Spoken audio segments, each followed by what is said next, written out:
Religion is all about sex. Period.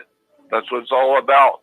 That's why in front of most churches, the steeple is really just a big phallus.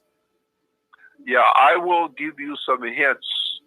I know you don't have 8 hours or 10 hours for me to go through this, but I'll give you some hints up front about how sex is the bottom line in all religion, period, Christianity. Christianity is based solely on sex, period. That's why it's so important. And a classic example, let me just give you one of the 1,000 examples I could give you.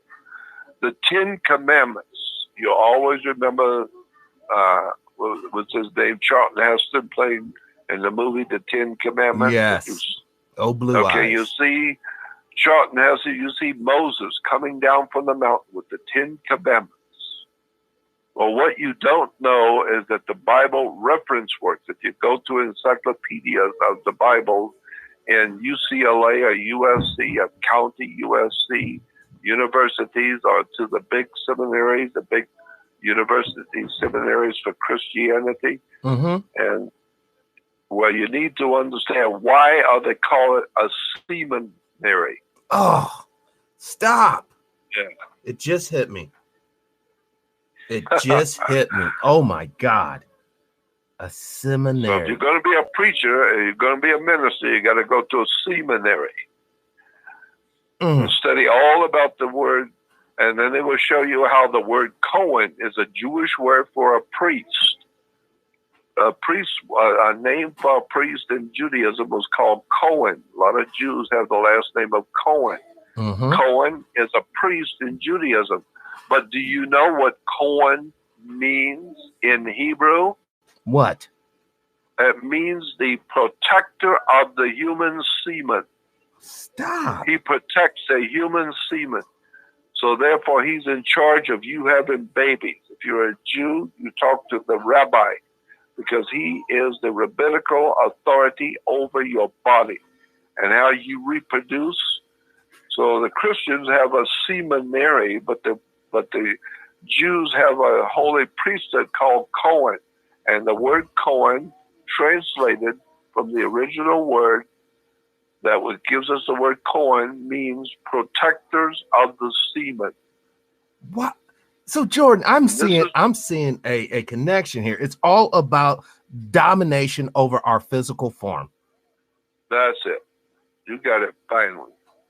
And that's why we have God the Father. This is why God is called the Father, our Father. Why? Because the Father is the male. Right. Who and begot. he impregnates Mother Nature, Mother Earth. Mother Earth is Mother Nature, and Father. And so, therefore, in the spring, that's the time for the spring weddings. The reason why you have those spring weddings is because that's when God the Father is going to impregnate Mother Earth with His sacred fluid. And so the ancient people said God the Father, in ancient Hindu, the ancient Hindu word or name for God in the ancient Hindu, his name was Rain, R-A-I-N. Look it up in a dictionary. The Rain, R-A-I-N, was a name of God the Father in the Hindu religion.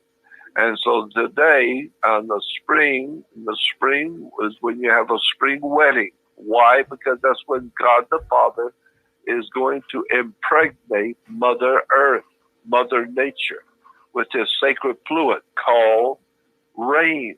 And the rain it comes from the Father in heaven. Obviously, it must come from the Father. And so therefore, it's going to impregnate the earth, and all the flowers are going to grow.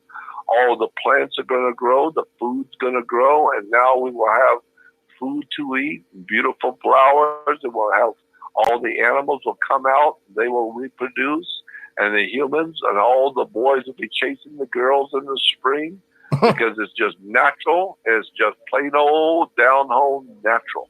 Yes. The guys are looking for the women, and the women are playing with the guys.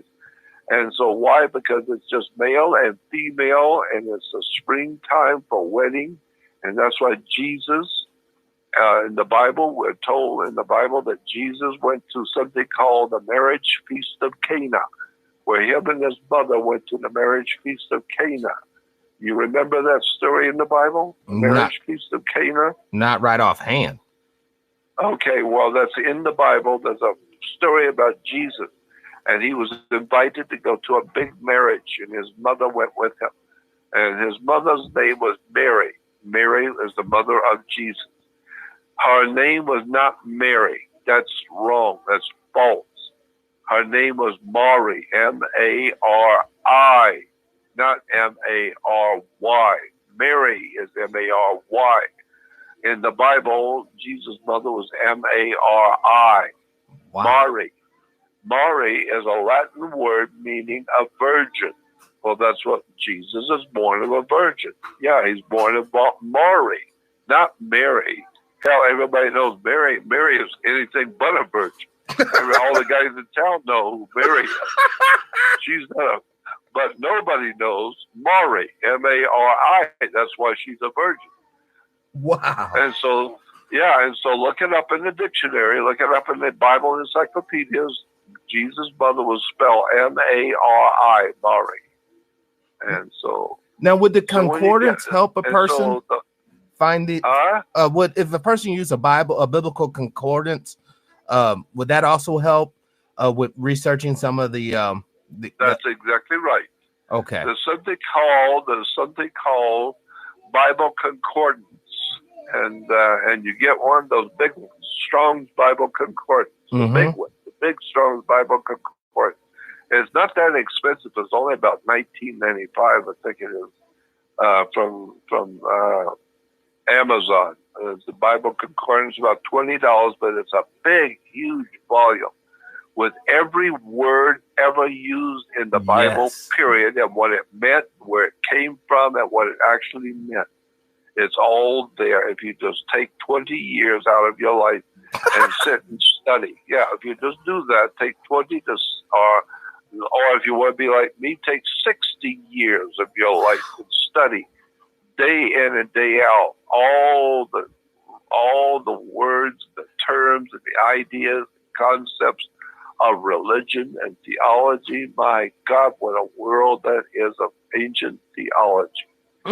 So but anyway, that's the world that's when you talk controlling about us. God the Father impregnating Mother Earth, that's why today in any marriage, the male in a marriage is going to manufacture.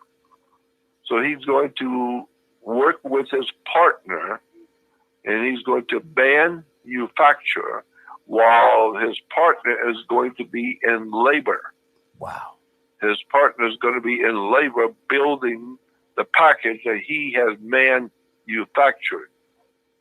Because the man is going to impregnate the female. She's going to create the project. She's going to create the product. So she is in labor building the product that he has manufactured. Dang. This is the beginning of the whole birth certificate thing. Let me go back to Moses and the 10 Commandments, because I got off on that. So we're told that Moses goes up into the mountain and sees and talks to God, and God gives him something called the 10 Commandments. That whole story is so incredibly impregnated with stuff you have never heard before and have no idea in the world what's being said. It will absolutely knock you over when you find out the real story that's hidden by the church about Moses. Incredible. So Moses goes up and he goes up the side of the mountain, and the children of Israel are down below on the land. They're down below and they're dancing around a golden calf. Correct. Do you remember that? Yep. The golden calf. Mount Sinai. The golden calf is one of the signs of the zodiac. One of the signs of the zodiac is Taurus, the bull. So for 2,100 years, 2,150 years, the sun rises each morning in the sign of Taurus, the bull, Well, the sun is golden and the bull is a calf. So the golden calf is the sun in the constellation of Taurus, the bull. And so therefore, when Moses goes up into the mountain, he comes down and God has given him a whole new religion.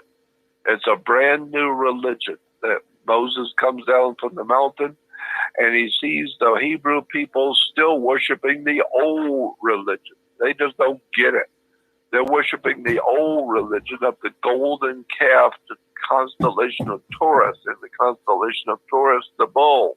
Yes. Which, of course, this is why when the Pope issues an order, it's called a papal bull. Why? Because of Taurus, the bull of the constellation of the zodiac. But, my God, there's so much to tell you. We only have a certain amount of time. So much more to tell you. One that chatters is they're asking you to elaborate more on the Moses story. On the what? On the story with Moses. Yeah, Moses. Okay. So Moses never lived. There was no such a man named Moses. He never lived. There was a Pharaoh, a line of pharaohs, which were called Thutmoses. Thutmoses the first, Thutmoses the second, Thutmoses the third. There was a line of pharaohs called Thutmoses. Thut is our word thought, meaning the pharaohs were the thought of God.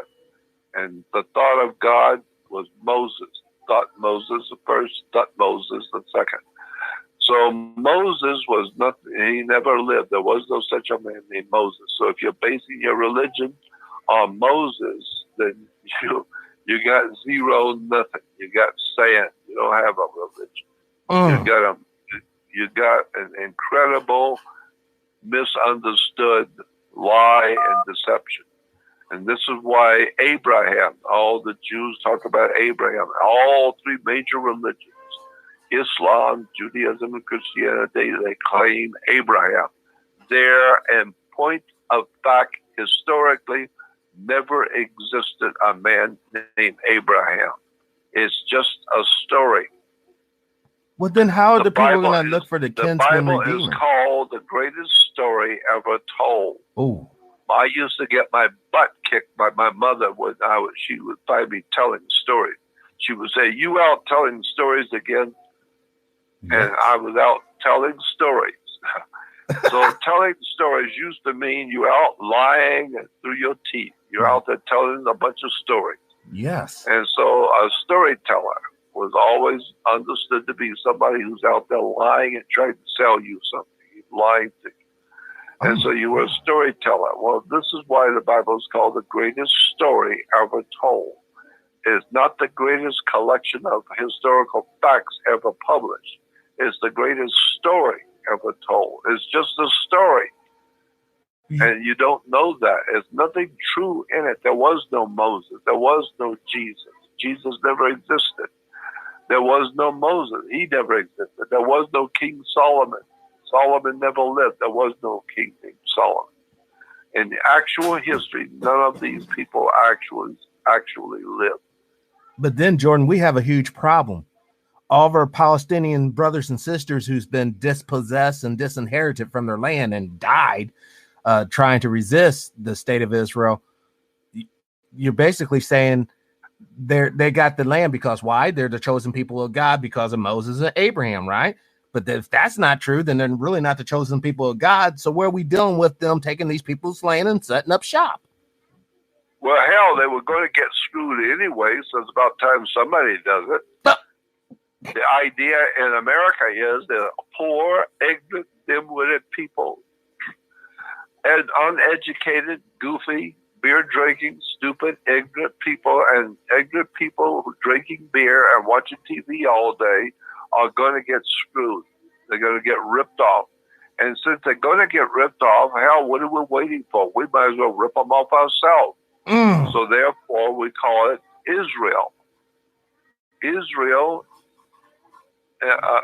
my God, every time I open my mouth, I get myself into another whole bunch of things that you need to know about. When the Hyksos people, the word was Hyksos, There was an ancient people many thousands of years ago in the Middle East. They were called Hyksos. And the Hyksos people illegally crossed over into Egypt. They were not Egyptians, they were Hyksos. They were a robber band. They were a band of robbers, like a biker gang. They were like a gang of bikers. And so they were called Hyksos. Why? Because that's what they did for a living. They roamed around and they pulled into town. They rape and drink and destroy and take anything they want. And then when there's nothing left, then they move on to the next town. That sounds like the IMF.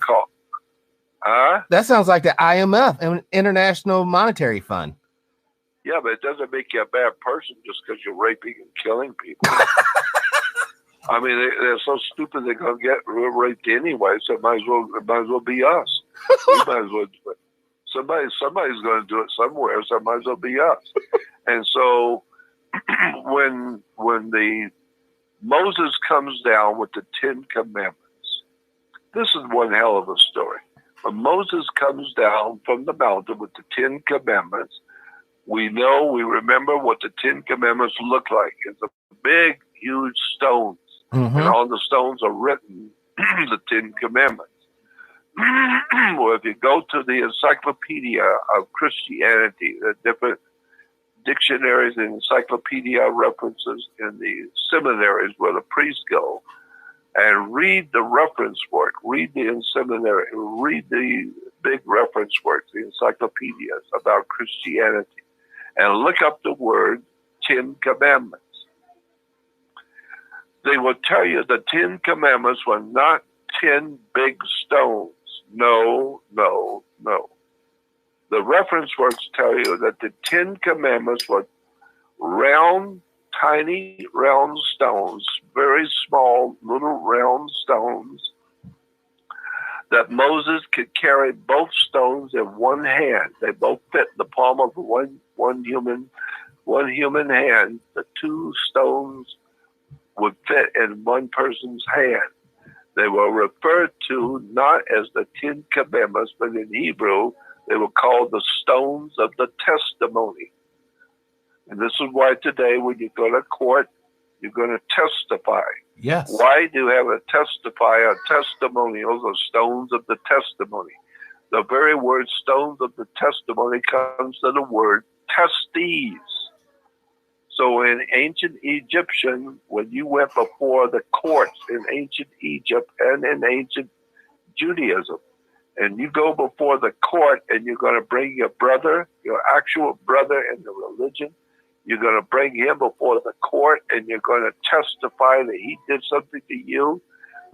When you go into court today in Israel, you go as a man, you're going to testify about something. You must hold your testicles in your hand when you're testifying, because that's where the word testifying comes from, testes. Testicles. The idea being, if we catch you lying about your brother in this court, you're holding your testicles. You know why? Because you'll put your testicles on the line. You lie in this court, and you're never going to have a baby again. Wow. And so that's why you are testifying. And that's why when the man gets mad and angry and starts acting like he's mad and angry, women say you're getting testy, meaning you're feeling your testicles. You're feeling like a man. So now you're getting testy. Why? Because you're testifying. You're getting testy. Now, when he comes down from the mountain, he is bringing the 10 Commandments, which the reference works say were two round stones with the 10 Commandments written on both of them. One stone had 10 Commandments written all over it, the one round stone.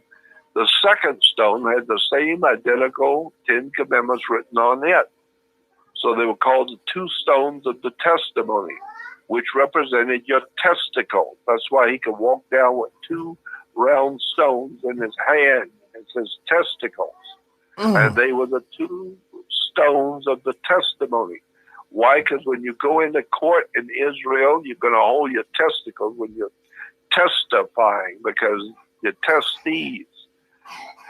Wow. Because that was the only way in Egypt they knew you're telling the truth. You better hold your testicles when you're testifying. Because if we find out you're lying, son, guess what? You're going to wish to hell you'd have never come in here holding your testicles, because you're going to walk out here without them. So maybe that was why it was shameful to be a eunuch. That's exactly right.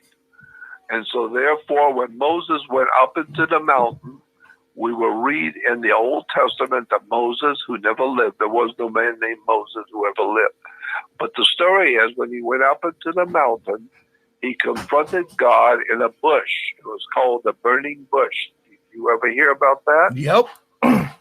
Okay. Moses, we are told, if you go and read the Bible, it said Moses went up into the mountain to talk to God. And when he got up there at the top of the mountain, there was a bush, a big bush, and it was burning. It was a burning bush. And that's a very famous story in the Bible. Moses and the burning bush. Well, the burning bush was the female vagina, the burning bush.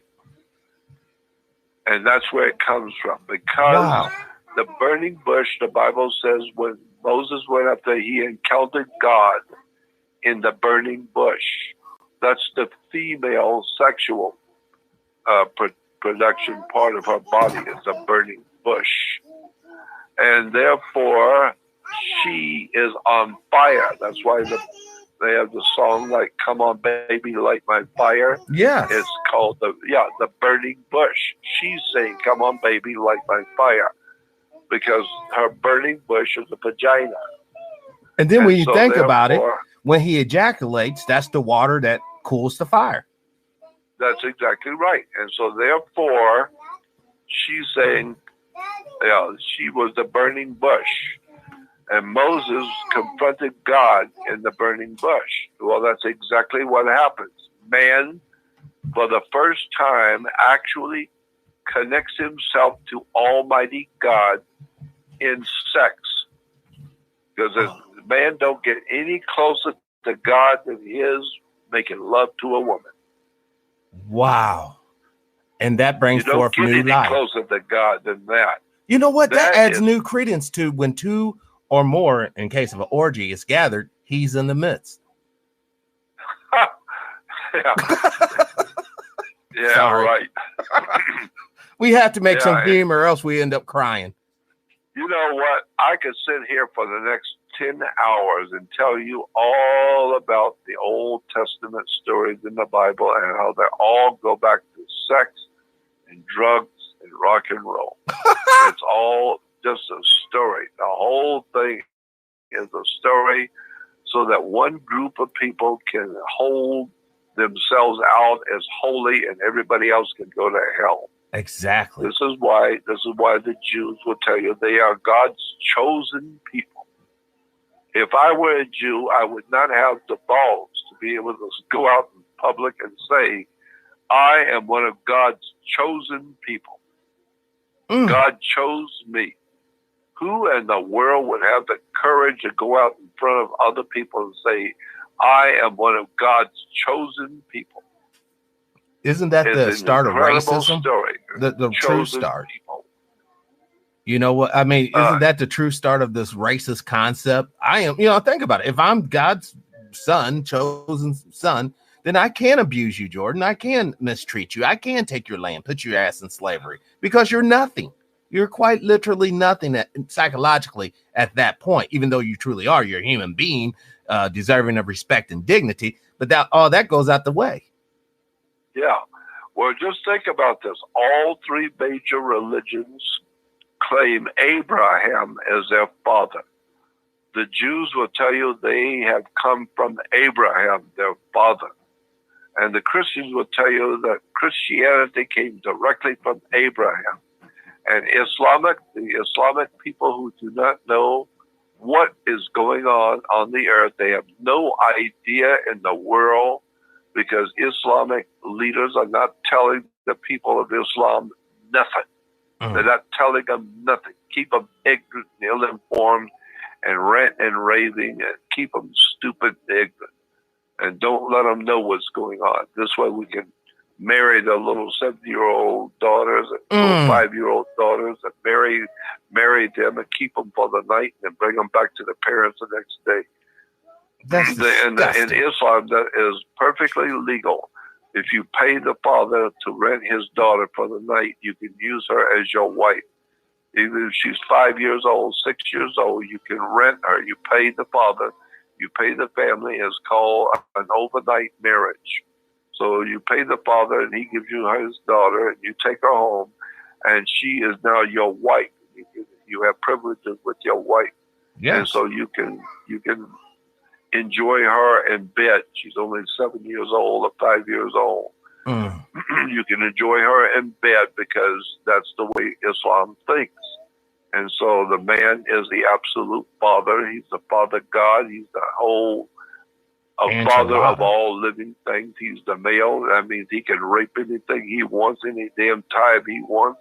And if you don't like it, he'll knock your teeth out, slap you around, and teach you a lesson. You don't tell the male in Islam anything, period. He tells you. Where did he get the authority? He got the authority because he's got a heavy fist. He'll beat your face in. That's what his authority is. And so once you understand the way religions have developed in the use of sex and the domination of innocent children and innocent people, we see all this stuff going on in Islam. Of the marrying little 5-year-olds. Well, what about the priests? They're raping the 6-year-old boys. And we know it's pedophilia everywhere, period. Yes. Males and adults are raping young girls, young boys, young girls, or young kids, period. They're there for the raping. That's why you have altar boys in the Catholic Church, because you are putting them on the altar to be sacrificed. Wow. Now, Jordan, do we find this same system in Hindu or other religions? Like the same basically premise, we're going to dominate your body? That's basically what it is. And it is basically the domination of the human family. All humans, even the men, are being dominated by extraterrestrials.